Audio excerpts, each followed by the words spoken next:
Sandeep Dattatray Gangasagare MA MSc electronic media video production practical 2020। Bhokar शहरातील हे पांडवकालीन महादेवाचे हेमाडपंथी मंदिर अत्यंत सुंदर देखणे आणि भव्य शिळामध्ये ह्या मंदिराचे निर्माण झालेले आहे। सदरील हेमाडपंथी मंदिराचे काम इसवी सन पांडव काळात झालेले आहे। हा आहे मंदिराचा भव्य दिव्य गाभारा आणि हे नंदी। पूर्वमुखी असलेल्या ह्या हेमाडपंथी मंदिरात अनेक दूरदूरचे नागरिक ह्या ठिकाणी दर्शनासाठी येत असतात। ह्या भव्य दिव्य मंदिराला पाहण्यासाठी अनेक शैक्षणिक सहलीसुद्धा ह्या ठिकाणी येत असतात।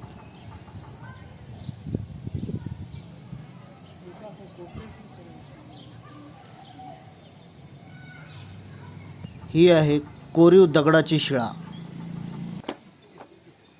मंदिराच्या समोरच हा मोठा तलाव असून ह्या तलावामध्ये अनेक कमळाची फुले ह्यामध्ये आपणाला पाहायला मिळतात। मंदिराच्या परिसरातच छोटेसे दुसरे महादेवाचे मंदिर आहे। तसेच ह्या मंदिराच्या बाजूस मारुतीचे मंदिर आहे आणि हे मंदिर मंदिराच्या डाव्या बाजूस बांधलेले आहे आणि मंदिराच्या समोरच हे छोटेसे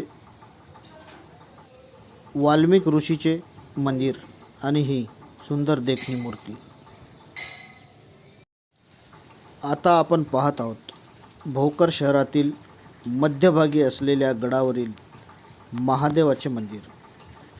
अत्यंत सुंदर आणि देखणे हे मंदिर पाहण्यासाठी संबंध महाराष्ट्रभरातून येथे भाविक भक्त येत असतात। ह्या ठिकाणी मंदिराच्या पाठीमागे मोठे तलाव असून ह्या तलावामध्ये कमळाची फुले आहेत। नंदीची मूर्ती अत्यंत देखणी आहे। महादेवाचे मंदिर पावसाळ्यामध्ये रमणीय होते। मंदिराचा परिसर भव्य दिव्य असून मंदिराच्या लगतच दत्त मंदिराचे भव्य निर्माण करण्यात आलेले आहे। गडावर जाताच दत्त मंदिराचा कळस आपणाला सर्वात प्रथम पाहायला मिळतो। गडावरून दिसणारे भोकर शहराचे विहंगम दृश्य तर मनाला अत्यंत विलोभनीय करून जाते।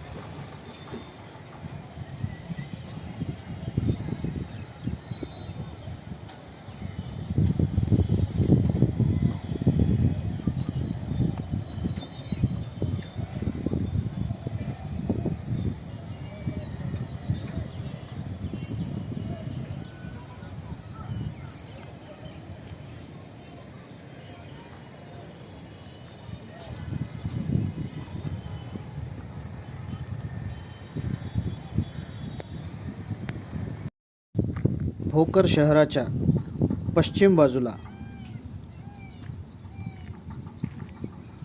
हे गुड्डा महादेव म्हणून प्रसिद्ध असलेले हे महादेवाचे मंदिर आहे। ह्या मंदिराची निर्मिती इसवी सन 1700च्या दशकात झाली असावी। हे विलोभनीय मंदिर निसर्गाच्या छत्रछायेने पूर्ण लदबदलेले आहे। मंदिरामध्ये महादेवाची विलोभनीय मूर्ती असून बाहेर नंदी आहे। हे देवस्थान राष्ट्रीय महामार्ग क्रमांक 222 लगत नारवाड शिवारामध्ये आहे। श्रावण महिन्याच्या काळात दरवर्षी ह्या ठिकाणी मोठी जत्रा भरत असून अनेक भाविक भक्त महाप्रसादाचे ह्या ठिकाणी आयोजन करत असतात। येथे शिवलिंगाची मूर्ती ही फार प्राचीन असून त्यावर नक्षीकाम सुद्धा केलेले आहे। मंदिराच्या परिसरात मुलांना खेळण्यासाठी छोटीशी बाग तयार करण्यात आली असून नगर परिषदेच्या वतीने ह्या बागेत सुशोभीकरण करण्यासाठी 2 कोटी रुपये खर्च करण्यात आले आहेत. मंदिराच्या समोरच भव्य तलाव असून ह्या तलावाचे सध्या सुशोभीकरणाचे काम युद्ध पातळीवर हाती घेण्यात आले आहे. ह्या ठिकाणी अनेक सहलींचेही आयोजन होत असते. मंदिर पाहण्यासाठी दूरदूरचे भाविक ह्या ठिकाणी येत असतात.